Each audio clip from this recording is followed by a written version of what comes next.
We haven't heard about Josh Kennedy. Has he had scans? Do we know where he's at? Yeah, he's had scans, all pretty good news. So it's going to be really just how he feels. He obviously tweaked his ankle a little bit, but went back on the field and expect that he'll be right to go. No damage at all, the scans are showing? The scans, I haven't seen them and I haven't read the report, but just asking Josh, I said, you've had your scans done? He told me he's had the scans done and he's feeling really confident. On the eve of another finals campaign, John, you're no stranger to finals football, player now as a coach. What's the general feeling amongst John Woosha heading into this campaign? The focus is on this week, being well prepared, having a good squad up and going, and looking forward to the challenge the challenges that lie ahead for us. John, even just before Kennedy got injured, how did you feel the forward line was functioning and how he was playing against I can't remember when he got injured, so it's hard to comment on exactly how things were going. But overall, we didn't score well enough on the weekend for our forward entries. So that's an area that we'll make sure we're better at this week. Was that the functioning of the forward line, or was the delivery a bit distracting? That's a bit of everything. Yeah, they all relate to each other. So yeah, it's hard to just say there's any one particular thing that didn't work as well as you'd like it to. How have you seen Josh's form then in those 2 weeks? He's been pretty solid, yeah. Yep. He missed a fairly easy shot at goal for himself on the weekend. It was pretty blustery out there, but still very kickable for him. But he's presenting up pretty well. I think we've seen him compete against 3 defenders, bring the ball to ground, and other guys have kicked goals. Now, not many people would put that down to Josh's effort, but we certainly do. So that's what he brings. He draws other defenders to him to try and spoil, which gives all our other players more opportunity. And Eric McKenzie, will he be back? Every likelihood that he'll be available. And what does he give you, I suppose, probably your best defender this year? Well, he's been a very strong part of our team this year. Mitch Brown stood in extremely well again on the weekend. So it's a tough call to say we'll bring Eric straight back in when Mitch has really contributed really well in every game he's played. So we've got that luxury to weigh up the exact structure we want to go with. Do you look at someone like Quinton Lynch saying that the forward line probably isn't functioning as well as with the Lions? Yeah, absolutely. We'll have a look at that. Yep. Were you happy with how he performed? Was perfect? Unbelievably happy, yep. And how's he taken, I guess, the news of not playing the last couple of weeks? He's very professional. He supported the boys and was focused on getting a really good hit out on the weekend for West Perth and being available for us this week. So his attitude's been outstanding. What's the likelihood of it going in with all of the big blokes together? The likelihood, 50-50, we either will or we won't. Yeah. You've got great depth, which haven't you, at the moment. Galzeal, I believe, is terrific. Ash Smith's back in there. Lynch is sitting one out, one back. Yeah, Ham, Stick, Newman, Louis Stevenson. It's just ideal almost, isn't it? Yeah, well, you can't pick them all, but it's great to have them all playing good footy and developing like we'd expect them to. Keep pressure on the guys in the team. Yeah, I don't expect the guys to perform because they're feeling pressure from below. We're part of a squad altogether. We want those guys playing well for when their opportunity comes. I expect the guys that perform well for the team to perform because they've got pride in what they need to bring, not because they're worried about the pressure from beneath. What about you? I mean, Nick said from the players' perspective, they're obviously excited, even if some people say they're not. Do you get a buzz out of finals still? I get a buzz out of every week of footy, yeah. We're not on holidays now, which is a bonus. It's you never know when it's going to be an extended holiday if you don't make the finals. So, we've got the possibility of playing a grand final ahead for us. So I'd hope there's a little bit of excitement around. Even though you missed out on a top 4 berth, do you feel you're better placed this year in terms of you're more battle-hardened with finals experience?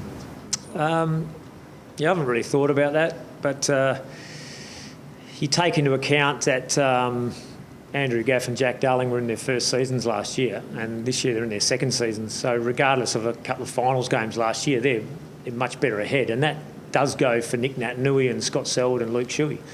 They're going to be better again next year and better again the year after. There's no doubt about that. So a year's more experience into our squad is very valuable for us. And we just spoke to Shuey.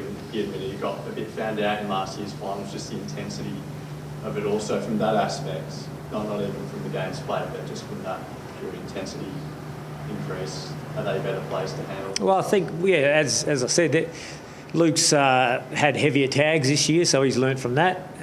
He's played in finals last year, so he's played at even that real finals atmosphere intensity. That does change a little bit. So therefore, they have to be better. Are you comfortable with tactics being used for the ruckman crossing the line against Nic Naitanui? Yeah, when they transgress the rules, they get penalised. They're allowed to cross the line. There's other things they're not allowed to do, and I think the umpires have been onto that. And I think Nick's dealing with the rucks crossing the line pretty well now. He's changed some of the things he does.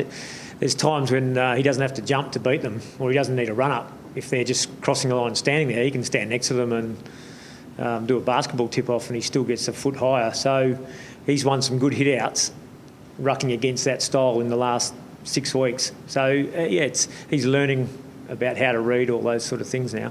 John, how have you seen Coxie's career with the 250-game milestone coming up this weekend? Pretty good, yeah. Maybe underselling it a little bit. But, his career will be... he's in the echelon of great players at this football club now. He's still got a lot of football left in him. So... we certainly will reflect on how great his career was when he retires, but what he's achieved to date is the equal of just about anyone at the club, I would think, in terms of all Australian awards and a premiership player, number of games, all those things. He's right up there with the best we've had. Do you think that he'll still be a crucial part of the team, I guess, beyond next year? Beyond next year? That's... yeah. When his contract runs out? Yeah. Not if we don't recontract him. He won't be much value. But Dean at 31, we've seen ruckman well and truly go into 34, 35 years of age, I think. Hudson this year, I'm not sure how old he is actually, but Brogan has still rucked pretty well last year and this year, and they're a couple of years older than Coxie, so he's got every opportunity to play on for another 2 or 3 years. Would you say there's a good chance to become the first Eagles player to reach 300? I would expect he'd be a really good chance, yeah. He's got 49 games to go after the weekend, so we can count them down, but it's a bit like the number of times I've had to ask questions about the makeup of the final 8 this year, and now we know it. So anyone want to ask me that question? I can give you an answer now. You just said it's pretty good. Absolutely. 22 rounds. Yep. Scott Thompson had 39 times on the weekend.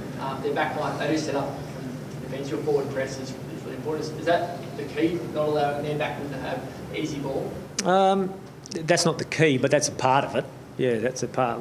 There's no use if we don't get the ball forward, then Thompson will be quite happy not to touch it if it never goes up there. So we've still got to get the ball up there, and that starts either from stoppages or it starts from our rebounding the ball out of their forward 50. So it's part of the game, but there's a lot we've got to bring to the table. John, sorry, just back on Josh. He obviously wasn't training today. What does he have to do through the week when he's sitting out? Oh, well, he does a rehab training program. With a view to train with us on Thursday, the main session. That's one where we'll assess him on how he's going. Just back on Cox, I suppose part of his legacy that isn't spoken about as much is his development of Naitanui as well. What impact has he had on Naitanui's? He spends a lot of time talking to Nick, working with him, giving him feedback on how Nick's going, but how he goes against different types of ruckman. But it's not only Nick. Coxie spends just as much time with Scott Lycett and helping his development as well. So he's been a great mentor in that regard for his rucking teammates. Do you see him as a rucking coach? Is he basically a rucking coach now in a way? Yeah, he is in a way now, yeah. And John, sorry, just on the fans again, obviously queuing up for tickets that slipped over last night. What sort of passion does that show? Tremendous passion, yes. Yeah, it's There's some real die-hard supporters that go to those extreme lengths and to support the team, and no doubt they'll be here for the game, which is great. Would you ever do that? I'm pretty lucky in terms of getting the Eagles tickets. But and hopefully when they eventually turf me out the door, they still might give me a ticket. But I don't know if it was the Wallabies playing here in a big game and whoever, none of the Wildcats. I like to support our local teams as much as possible. The Wallabies are playing Saturday night. Yeah, is it going to rain? Oh, it might be a bit cold for me, even to come and watch. No, I'll be concentrating in that regard.